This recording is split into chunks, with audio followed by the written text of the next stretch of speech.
भारत आखिरकार champions trophy के final में पहुंच चुका है। बीती रात ऑस्ट्रेलिया को 4 विकेट से हराया। चेज मास्टर में कोहली के 84 रन देखने को मिले। देश भर में भारत की चैंपियंस ट्रॉफी के सेमीफाइनल जीत का जश्न देखा गया और इसके साथ ही आखिरकार हमारे भारत ने चैंपियंस ट्रॉफी के नॉकआउट मैच का सबसे सफल लक्ष्य भी प्राप्त किया। लगातार तीसरी बार फाइनल में पहुंच चुका है इंडिया और अब चैंपियंस ट्रॉफी का फाइनल मुकाबला 9 मार्च को खेला जाएगा। मैनी कांग्रेट्स टीम इंडिया को जीत के लिए ढेर सारी बधाई। और चलिए आगे बढ़ते हैं अपन खबरों में। देखिए बैंकिंग जगत से खबर आ रही है। IMF की एक रिपोर्ट में फाइनेंशियल क्राइसिस का बड़ा खतरा बताया गया। NBFC के बढ़ते निवेश पर भी चेतावनी दी। जहां एक तरफ भारतीय स्टॉक मार्केट में पिछले कई महीनों से लगातार गिरावट आ रही है, इसी बीच अब IMF यानी अंतर्राष्ट्रीय मुद्रा कोष ने भारत में गैर बैंकिंग वित्तीय कंपनियां जो है NBFC यानी नॉन बैंकिंग फाइनेंशियल कंपनियां, इनके बिजली और बुनियादी ढांचे के क्षेत्र में अधिक निवेश के कारण वित्तीय अस्थिरता की संभावना पर चिंता जताई है। क्योंकि रिपोर्ट्स में कहा गया कि ये जो NBFC कंपनियां हैं, इनका बैंक, कॉर्पोरेट बॉन्ड और म्यूचुअल फंडों के साथ गहरा संबंध है, तो इससे अगर कोई समस्या आती है तो ये पूरे सिस्टम को प्रभावित कर सकती है। वही देखिए कल स्टॉक मार्केट बंद होने के बाद NSE ने एक बड़ा फैसला लिया। 3 अप्रैल से एक नियम बदलने जा रहा है और वो नियम है ऑप्शन ट्रेडिंग करने वालों के लिए अहम खबर। देखिए NSE ने निफ्टी और बैंक निफ्टी के लिए एक्सपायरी डे बदल दिए हैं। लगभग सभी F&O कॉन्ट्रैक्ट्स की एक्सपायरी का दिन बदला गया। अब गुरुवार के बजाय सोमवार को होगी एक्सपायरी और निफ्टी की सभी मंथली एक्सपायरी भी बदली गई। चलिए अगला अपडेट देखिए। आज 5 मार्च को प्रधानमंत्री नरेंद्र मोदी रोजगार विषय पर पोस्ट बजट वेबिनार में हिस्सा लेंगे। आज दिन में तकरीबन 1:30 बजे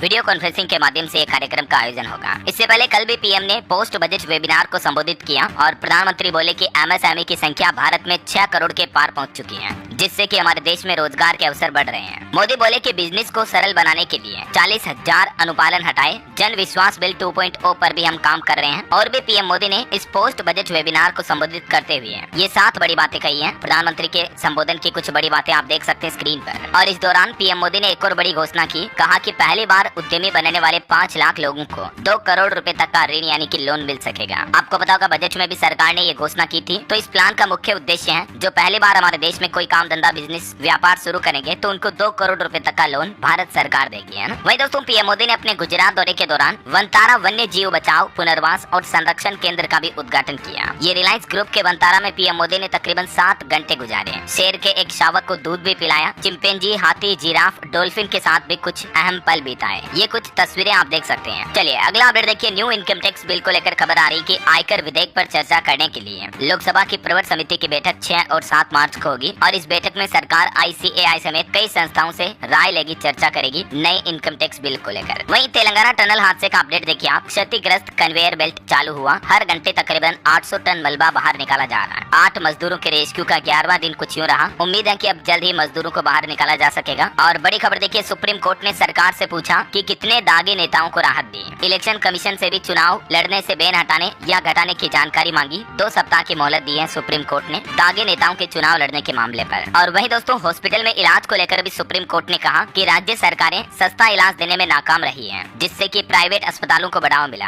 अब केंद्र सरकार को सुप्रीम कोर्ट ने कहा कि कुछ जरूरी गाइडलाइन बनाएं, जिससे कि राज्य में लोगों को सस्ता इलाज मिल सके। सुप्रीम कोर्ट ने इस मामले पर सुनवाई करते हुए कहा कि राज्य सरकारें अपने अपने राज्य में लोगों को सस्ता इलाज मुहैया करवाए, ये सभी राज्यों की जिम्मेदारी है। और वैसे इलाज को लेकर दोस्तों केंद्र सरकार ने भी एक बड़ी घोषणा की है। अब रोड एक्सीडेंट में घायलों को फ्री इलाज मिलेगा। इसी महीने मार्च से ही ये नई स्कीम शुरू करने जा रही है भारत सरकार। 1.5 लाख रुपए तक का खर्च जो है रोड एक्सीडेंट के दौरान इलाज का वो सरकार उठाएगी। क्योंकि इस योजना को लेकर हरियाणा, पंजाब समेत 6 राज्यों में पायलट प्रोजेक्ट चलाया था सरकार ने और वो प्रोजेक्ट काफी सफल रहा। तो उसके बाद अब सरकार ये रोड एक्सीडेंट में घायलों को 1.5 लाख रुपए तक के फ्री इलाज की मदद देगी और ये नियम प्राइवेट हॉस्पिटल के लिए भी अनिवार्य होगा। देश भर में इस व्यवस्था को लागू किया जाएगा। लोगों को ये कैशलेस ट्रीटमेंट योजना का फायदा कैसे मिलेगा? पंजाब में हर दिन रेल रोको, सड़क रोको आंदोलन करते हैं किसान। तो किसानों के इस व्यवहार पर पंजाब के मुख्यमंत्री भगवंत मान भड़क गए। पुलिस ने SKM यानी संयुक्त किसान मोर्चा के कई नेताओं को हिरासत में भी लिया। पंजाब चंडीगढ़ में प्रदर्शन से पहले किसान नेता हिरासत में लिए गए। अभी एक दिन पहले भी पंजाब के मुख्यमंत्री से बहस हुई थी किसानों की। भगवंत मान बोले कि मीटिंग और किसान मोर्चा साथ नहीं चलेगा। और बैंकिंग न्यूज से बड़ी खबर देखिए दोस्तों, SBI और IDFC फर्स्ट बैंक ने ग्राहकों को बड़ा झटका दिया। क्रेडिट कार्ड के नियमों में बदलाव होने जा रहा। अगले महीने 1 अप्रैल 2025 से ही ये नए नियम लागू होंगे और नए नियमों के तहत अब आपको SBI कार्ड और IDFC के कई अलग अलग तरह के कार्ड पर कुछ टिकट वाउचर वगैरह के लाभ नहीं मिलेंगे। IDFC फर्स्ट बैंक ने भी माइलस्टोन वाउचर को खत्म कर दिया है, जिससे कि अब ग्राहकों को क्रेडिट कार्ड पर उतना फायदा नहीं मिल पाएगा। और SBI कार्ड का भी कहना है कि टिकट वाउचर अब आपको नहीं दिए जाएंगे इन कार्ड पर, जिसकी जानकारी भी आप देख सकते हैं। तो ये 1 अप्रैल से ही दोनों बैंकों के क्रेडिट कार्ड को लेकर नए नियम लागू होने जा रहे हैं। चलिए अगला अपडेट देखिए। एक रिपोर्ट सामने आ रही है कि साल 2050 तक भारत की सर्कुलर अर्थव्यवस्था पैदा कर सकती है करीब 10 मिलियन नौकरियां, यानी 1 करोड़ से भी ज्यादा रोजगार पैदा हो सकते हैं। केंद्रीय पर्यावरण एवं जलवायु परिवर्तन मंत्री भूपेंद्र यादव की तरफ से ये बड़ा दावा किया गया है। और वहीं देखिए दोस्तों, हमारे देश में राज्यों और केंद्र सरकार के बीच भाषा विवाद को लेकर एक रिपोर्ट आ रही है कि तमिलनाडु समेत देश के कई राज्यों में, खास करके गैर हिंदी भाषी राज्यों में हिंदी भाषा को लेकर जबरदस्त विरोध हो रहा है, क्योंकि सरकार ने जो नई राष्ट्रीय शिक्षा नीति लागू की है उसको लागू करने से तमिलनाडु सरकार ने तो साफ मना ही कर दिया है। हालांकि तमिलनाडु के मुख्यमंत्री बोले कि हम सिर्फ इतना चाहते हैं कि हिंदी को हम पर थोपना बंद किया जाए ऐसा। चलिए अगला अपडेट आ रहा, जम्मू कश्मीर में खेलो इंडिया विंटर गेम्स 2025 के लिए सरकार ने आधिकारिक वेबसाइट का शुभारंभ किया। 9 से 12 मार्च के बीच जम्मू के गुलमर्ग में ये खेलो इंडिया विंटर गेम्स शुरू होने जा रहे हैं। चलिए अगला अपडेट देखिए। उत्तर प्रदेश की संबल की जामा मस्जिद अब विवादित ढांचा कहलाएगी। हिंदू पक्ष ने कहा कि ये मस्जिद कहेंगे तो हम इसे मंदिर कहेंगे। तो उसके बाद इलाहाबाद हाईकोर्ट ने आदेश दिया कि इसे ना तो मंदिर कहा जाएगा ना ही मस्जिद कहा जाएगा, बल्कि इसको विवादित ढांचा कहा जाएगा। और ये नाम भी लिखवा दिया गया इस पर, क्योंकि कोर्ट में अभी मस्जिद की रंगाई पुताई की मांग वाली याचिका पर भी सुनवाई चल रही है। इस बीच हिंदू मुस्लिम पक्ष दोनों के लिए हाईकोर्ट ने यह फैसला सुनाया। अभी संबल जामा मस्जिद में सफाई शुरू हो चुकी है। मस्जिद कमेटी ने भी अपना पक्ष रखा। पुताई के मामले में अब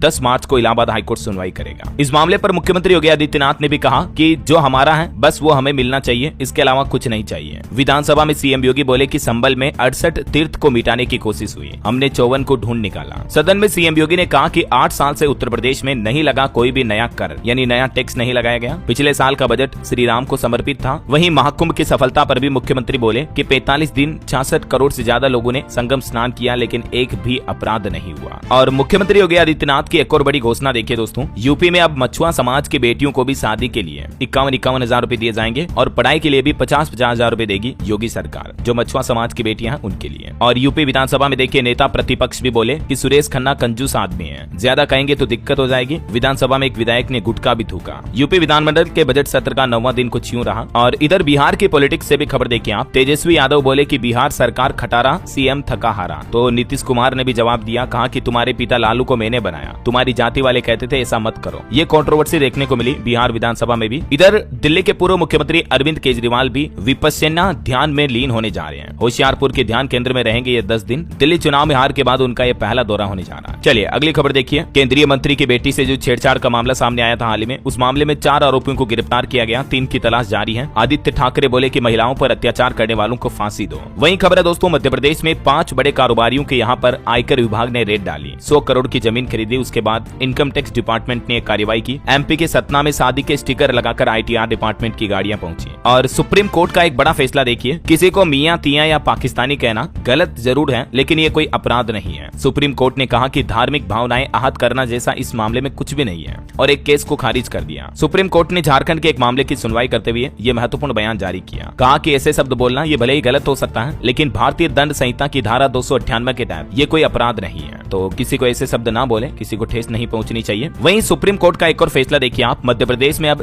दृष्टि बाधित भी जज बन सकेंगे, यानी जो नहीं देख सकते हैं ऐसे लोग भी जस्टिस बन पाएंगे। सुप्रीम कोर्ट ने कहा कि दिव्यांगता के आधार पर न्यायिक सेवा में भर्ती के लिए अयोग्य नहीं ठहराया जा सकता किसी को। और अंतर्राष्ट्रीय न्यूज से बड़ी खबर देखिए दोस्तों, यूक्रेन के राष्ट्रपति जेलेंस्की को ट्रंप के साथ बहस करने का अब अफसोस है। उन्होंने कहा कि हम खनिज समझौते के लिए तैयार हैं, क्योंकि ट्रंप ने यूक्रेन की सभी सैन्य मदद भी रोक दी है। अभी व्हाइट हाउस में जो दोनों नेताओं के बीच बहस हुई थी, उसके बाद अब रूस यूक्रेन जंग पर भी बुरा असर देखने को मिल रहा है। इधर ट्रंप सरकार के टेरिफ फैसलों की वजह से अमेरिका के शेयर बाजार में भी भारी गिरावट देखी गई, क्योंकि डोनाल्ड ट्रंप ने हाल ही में कनाडा मेक्सिको पर 25%, तो वहीं चाइना पर 10% तक टेरिफ बढ़ाया। बदले में दूसरे देश भी बोले कि हम भी टेरिफ लगाएंगे। देखिए अमेरिका की टेरिफ वॉर के खिलाफ ड्रैगन यानी चाइना ने भी पलटवार किया और अमेरिकी कृषि उत्पादों के आयात पर 15% तक शुल्क लगा दिया। तो दुनिया के सभी देश एक दूसरे पर ये महंगाई का बोझ डाल रहे हैं। अमेरिकी सरकार के फैसलों का ये नेगेटिव असर दिख रहा है। इस बीच चाइना का तो ये भी कहना कि हम अपना रक्षा बजट और ज्यादा बढ़ाएंगे। चाइना सरकार बोली कि संप्रभुता की रक्षा के लिए ताकत होना जरूरी है।